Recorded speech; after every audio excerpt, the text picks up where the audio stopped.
And welcome to another edition of Kyle Meredith with. It's the interview series presented by WFPK and WFPK.org, Consequence, and the Consequence Podcast Network. Thanks for making your way here for checking out the series. Please do hit that subscribe button while you're hanging around. You'll get new interviews just like this one every single week. Of course, you can also subscribe anywhere you get your podcast from: Spotify, Apple Podcast, NPR, WFPK.org, Consequence. Or, of course, right here on YouTube for the video versions. Anywhere you get your podcast from, you can subscribe to Kyle Meredith with. That's me, Kyle Meredith. Today, going to be talking with actress Lizzy Greene. You remember Lizzy from shows like Nicky, Ricky, Dicky, and Don back in her early Nickelodeon days. Of course, she would go on to do a million little things. She's back in a new Netflix Western drama called Ransom Canyon, playing the daughter of a sheriff in small town Texas. We're going to be talking about how growing up in Texas actually helped her out for the role, gave her a little background on the Cowboy Life, and we're going to talk music. I should read a little bit about the show too. Welcome to Ransom Canyon, where love, loss, and loyalty collide beneath the crimson messes of Texas Hill Country. With three ranching family dynasties locked in a contest for control of the land, their lives and legacies are threatened by outside forces intent on destroying their way of life. Let's get into this and talk Ransom Canyon, out now on Netflix. It's Kyle Meredith with Lizzy Greene. Hi, Kyle. How are you? Tell me about this wall of these records. Well, we got posters of popular albums. Who's jumping out at you right Oh, here? the Prince one. The Hard firstly, not to. yeah. No, I only say that because I was just in my hometown, Dallas, and when I was younger, my dad gave me all these vintage records, and I put the actual records, like the vinyl, up on the wall Mhm. with like a tack, and I look back on it, I'm horrified because it's all scratched up. It's like original Elton John. I'm like, but yeah. Yeah, I see stores do that, but like no one stopped you from doing No this. one stopped me. I mean, my dad came in, he was like, "Whoa, what are we doing here?" But then, he's just like, I don't really care. He gave it to me in the first place. He's like, all right, just be young, do whatever. But yeah, it haunts me. Yeah. Yeah, I'm sorry about that. Real sorry. No, luckily this is just paper. Just paper. The records Great. are nowhere near. Yes. Yeah. Hey, it's great to talk to you, of course. We got Ransom Canyon out on Netflix. We And do. It's very what a excited. great show. I Thank you, didn't know. really. Yeah, I didn't know what to really expect going into this, but I'm not kidding. By the end of it, I'm like, no, more, one more, at least one more episode. This is like, congratulations. Thank you. That truly means a lot. I truly thank you. So we have this Western drama, and it's set in Texas. I mean, story-wise, as you mentioned, you're from Dallas. Like, how much, at least story-wise, is this a homecoming for you? Oh my gosh, when I first got the audition for it, it's very rare. As an actor, it's very rare that you get something that you feel really right for. A lot of the times you'll get sent something and you're like, okay, I guess like I'll try it. It's in like the vicinity of, I don't know. Sometimes it's like an absolute no. Sometimes it's like, but this came in and I remember like for so long, my team would get annoyed with me because I was like, I don't know if Westerns are my genre. Like, I don't know if that's, I don't know if that's my journey in life. And I would say this for years. And then this show came in and I was like, there's everything about it was just like almost perfect in my eyes. I come from like, my whole family's from Texas. Like, my dad went to UT, my mom was an Aggie, my mom used to be a cheerleader for NCAA. And so, like, I have that in my background, and everything about it was like, I have to do this. And so, so happy I did. So happy I got the job because I'm here now. But yeah, it's really sweet, and I really hope that being a multi-generational show, it'll find its audience with everyone out there. And specifically for my native Texans, I hope that they feel very seen and they feel things are accurate to everything. And so, yeah, it means a lot. You said something because you play this character, Lauren, who's sort of trying to escape. I mean, Yeah. she wants to get out. Did you ever have that, like, we come from places, I've had this experience where, where I came from, it took me, because I left, and it took me a long time to kind of give in to going back there Oh, at all. absolutely. Yeah. Being an actor in Dallas, yes. Like, I wanted to do Broadway. I wanted to, yeah. And so I think there's such a parallel there as well. Since then, of course, the older I get, I grew up north of Dallas. And so my idea of Texas was always this like small town. I don't want to say small town, it's grown a lot since then, but this like town that I was from, there wasn't much to do. And so my idea of Texas was always that. And then growing up, I've just had to have such a deep love for Dallas as a city now, and I go visit there all the time when I can. But yeah, growing up, wanting to be an actor, wanting to do theater and film and everything, you can't do as much in that area, unfortunately. It's a very like industrial city. And so I think that there definitely was a parallel of like the hoping for more than this town has to offer, that kind of thing. I think that's a line from the show. But yeah, I think there was definitely like a parallel there. Dallas is Texas, but Dallas ain't the country. No, Like, yeah. so like how adept were you to like the cowboy life that we do see in it then? I I grew up riding horses here and there.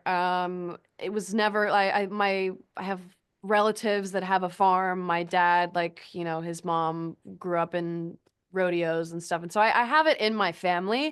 Mm. But as far as me and my like what I've been privy to in my life, I didn't grow up totally around that. It is funny though, everyone when they think of Texas, they think of like, going Sure. to McDonald's on a horse or like, why don't you have an accent? But Like West Texas is what we're all West thinking Texas, of, yeah, you know. yeah. But no, we definitely leaned into it for this role, for the show. Everyone did when we first got out there to New Mexico. They put us all through cowboy camp, which was a very bonding experience when you're like covered in cow poop and you're all like freezing on horses all day long. But it was truly so rewarding because that was really like our boot camp. Is they didn't pull any punches with us when it came to like taking care of these animals, and really like we were learning how to basically be cowboys versus Mm. just like we're gonna put you on a horse and see if you ride well. It was like, no, you're gonna learn how to do this. And it's hard, and it's but it's rewarding because you love the animals. And yeah, I think it was a really sweet way of getting to know each other in the So beginning. you had to do this even if you weren't going to be doing that in the scenes. That's the thing. Yeah. Yeah. Yeah. I was having a great time though. I eventually like I think I ended up being told that like, yeah, I think you're gonna be more in the cheerleading realm of this show. And I'm like, that's cool. Can I still go? And they're like, yeah, sure, go ahead. Um, but yeah, no, it was cool. It was also cool to go because again, I'm from Texas, my co-star Garrett's from Texas, but most of the other people there hadn't really been on a horse before or like hadn't had that much experience with it. And so it was also really cool to pop in every now and again and see just how unbelievably amazing they all got at it. Like it's crazy. The old adage, right? When in Hollywood, if they say, "Can you ride a horse?" you say yes, whether you can or not. But you're the one who comes in and you actually do know how to ride the horse. Like Yeah. I grew up on a farm. I Wow, got very the cow cool. poop part, but I did not ride the horse. So Fair. I don't have that. Oh That's yeah.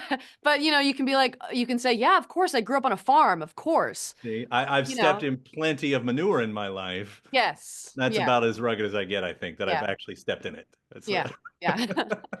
that doesn't. But you all, I mean, so where did you actually shoot it? Because you were in the desert. Is that what I remember reading? We were in Albuquerque. Okay, yeah, yeah. Yeah, and so we would shoot in Albuquerque and Santa Fe a lot. But the great thing about that city is you kind of can get all realms of terrain. You can get desert, you can get mountains, you can get like forests, and not without a lack of many ranches. And so yeah, we got really lucky. I love that city now because of it. You're on a Netflix set, and things are taken care of, but you're out in this element. Like, how exposed to the elements are you? Are you Oh, still like watching out for snakes and everything? I was looking for the snakes. We did have a snake wrangler though. That was really funny. A guy just would walk around with a bucket, and if he saw a snake, he would put it in the bucket.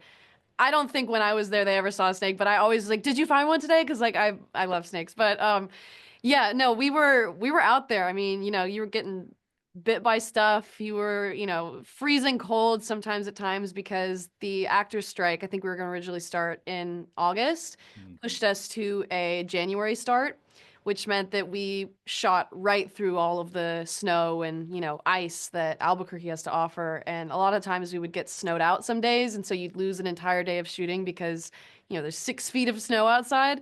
But yeah, it was really cool. But also like again, like it's like disciplinary. Like, you're shooting a show about cowboys, you gotta live kind of like a cowboy. Yeah. Like I hear about that all the time. Like it's the fun thing, right? That you get to learn new traits or whatever. Yeah. Like you're gonna be an action star, you go through the training and suddenly you have that your entire life and you get to be the S. But the other side of that is you have to go through it first, and Yes. that's not the easy parts. Yeah, and I have like a thing where I don't like to try new things because, when you first try something you're not good at it. I'm like, no, I don't want to try anything that I'm like not good at. But I'm like you work through that because I'm stubborn that way. I'm very competitive. And so yeah, that was an instance of like learning how to like really ride horses and all that stuff is like, okay, you work your way up. Well, how about the cheerleading? Like how much of that did you have? So yeah, I grew up doing gymnastics Okay. and again, when I got the role, I was like, yes, I can do all of it. Just like teach me, just like put me through some training again and like, yes, I will do whatever you need. Um, and so yeah, after I finished cowboy camp, I started doing that more and I was in the gym every day that I wasn't working and that was amazing. That was like, yeah, I think that I just love athletics. I love sports. And so I really loved being able to work one day and then go in and like spend the day with like these local cheerleaders and like gymnasts in Albuquerque. And they were all incredible and they were teaching me. But that said, I was going to do all of my own stunts, but I ended up breaking my knee in rehearsal. What? So yeah, I took the most Looney Tunes fall. I can't even say it was something cool. Like I took much harder falls throughout like training and was perfectly fine, but the one where I just looked like spindly like a windmill and then I fractured my knee and so I was not able to do any of the So stuff. wait, I won't give away any big plot points here, but there's you deal with something similar in the show. I do another limb. It was another limb. Yeah. Yeah. Like that wasn't written in there because you actually hurt yourself. No, how funny is that? I should have been Right. like, you know what, just make it a leg thing. But Right. no, it's yeah, yeah. Life imitates art, truly. So you got this great cast. I think nearly everybody involved is in a love triangle as far as the characters go. Seems so, yeah. Yeah. What's with the show in love triangles? I think it's what people want to see these days. I don't know. Yeah. I feel like it's like people love people love a little sauce, people love a little drama, And so I think that the fact it is very funny, the fact that every age in the show. We have our three core stories. Like everyone has a push and pull with someone while they're with someone else. And so I think that that also is a testament to our showrunner, April. I think she wants to keep you on your toes. I think she wants you to think that, oh, this could be happening, or maybe not. Maybe we like divert and go a completely other way. And so I think it's also a way of, also I think once the show comes out, we'll gauge what people like, we'll gauge what people don't like, and then that's how you build a great second season if we hopefully get one. And you can like really toy and play with what people really wanted to see. Because a lot of the time it is that anticipation of like, oh my gosh, like, are they going to get with this person or this? And so, yeah, yeah. I'm so glad life is not exactly that complicated. Thank you. Yeah, truly. Yeah. But so I know you don't have to, but correct me if I'm wrong, like there are books, right? Like you could read ahead and see what sort of Yeah. happens. Yeah. Have you? No. No. I haven't. No, no, no. No, I haven't. Only because I think in the beginning, the people involved were like, yeah, if you want to read it, but also like you maybe don't read it because they want to, again, like I said, Mhm. they took inspiration from the story, but I think there's a lot of elements that are different. And so maybe don't read it so you don't get your hopes up that something can happen. I think I remember something, someone told me, they were like, oh, in book 4, you actually end up with this person. And I'm like, what? I'm like, that's so I don't know. And so I think that, and then I spoke with our showrunner and she's like, no, that's not happening. And so, I don't know. I think that they want to keep it kind of like, us finding out along with the audience and like in real time when we get these scripts, Mhm. how they're molding the story versus getting an idea of something that might not possibly end up. Sure, that's nice. Now on the flip side, then have you watched it all since? Ah, yeah, yeah, yeah. Yeah. Like keeping like there are so many scenes in here. I mean, geez, the opening is such a gut punch. Like right from the beginning. And then good, there's a tornado episode too. That was so much fun. But Yes. that's what I'd love to know too, because that might be the most intense episode of the entire season. Like, what was it like shooting this one? So what's crazy about that episode specifically is in production, you sometimes will have something called a bottle episode, Mhm. which means it's the episode where you were saving money. Would you believe us if we said that that was the episode we were actually like conserving I would resources and not. everything? No, because it's such a big like it's so good in the way that they did it. Like I mean it I think that's one of our strongest in the Mhm. show. And yeah, it was so wonderful. I was so excited when I was like, "How you're gonna like bloody me up and like make me." Well, I can't. Maybe I can't say that, but I was like, yeah, I was just really excited for all of the stunts in it because I think that yeah, I just really I love gritty stuff, and so I was really excited that we show a little bit more of that in that episode specifically. But I think that episode's also great because you get to see characters interacting with each other that normally might not have a storyline together, Mhm. and it kind of jumbled everyone up and people ended up with people that they maybe don't have a storyline with at all, and then you get a new dynamic there, and I think it opens up a very fun chaotic episode. And so yeah, I loved that one. It was so great. It was actually noticeable too, and I had that thought watching it because of your storylines, it does seem like everybody kind of sticks with their storyline. Yeah, yeah, yeah. So like you've got James Brolin walking around, I but know. like how often do you get to interact and Oh with man, the other sides? when you're headed to Crafty and they just finished their scene and you're like passing ships in the night and you're like, "You're great, I adore you, it's so good to see you," and then that's it. That's all you really That's see. it. But no, he was so nice. He's a legend. But yeah, it is very sweet, especially when you get to work with people that you might not have a ton with. Like Jack, for example, I don't have any scenes with him really in the whole show, but Jack's a really close friend of mine. And I think in an episode, I can't say in a scene there is a big ensemble there, and we were all laughing when we watched it because there's like a moment where me and Jack were almost laughing at each other in that scene as the camera's like sweeping by. And we were just laughing because we're like, we're two characters, we're not even supposed to know each other. But it's like an Easter egg if you go back and see it. Like, yeah, but And I should bring up, you're with Garrett, and his character is sort of, one of the love interests and everything. And then I just see that you all are also starring in something else together, back to yeah, back. yes, How yeah. did that because in this industry, you see people and you're like, let's work together again, and you never see each other again.